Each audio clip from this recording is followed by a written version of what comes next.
দোস্ত 1 মিনিট 7 সেকেন্ডের এই ঝলক পুরোটাই নিশোময়। শুরুতেই নিশোর কণ্ঠে সংলাপ শোনা যায়। আব্বা সব সময় বলতো, নিশান জীবনের একটা লক্ষ্য খুঁজে বাইর কর। আব্বা আমাকে সব সময় বলতো, নিশান জীবনের একটা লক্ষ্য খুঁজে বাইর কর। দোস্ত 2 বছর পর দাগি নিয়ে ফিরছেন আফরান নিশো। দোস্ত নিশোর দাগি সিনেমা কি পারবে এবারের ঈদের সেরা সিনেমা হতে?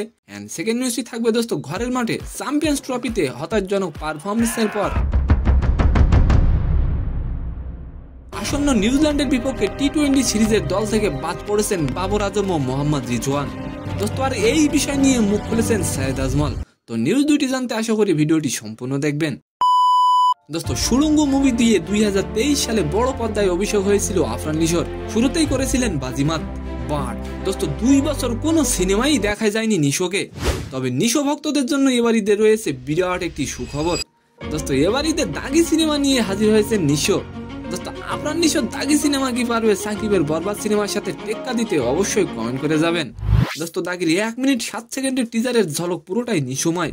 কয়েকটি দৃশ্যর পর নিশোর মুখ থেকে শোনা যায়, এখন বুঝতে পারছি জীবনের লক্ষ্য কি।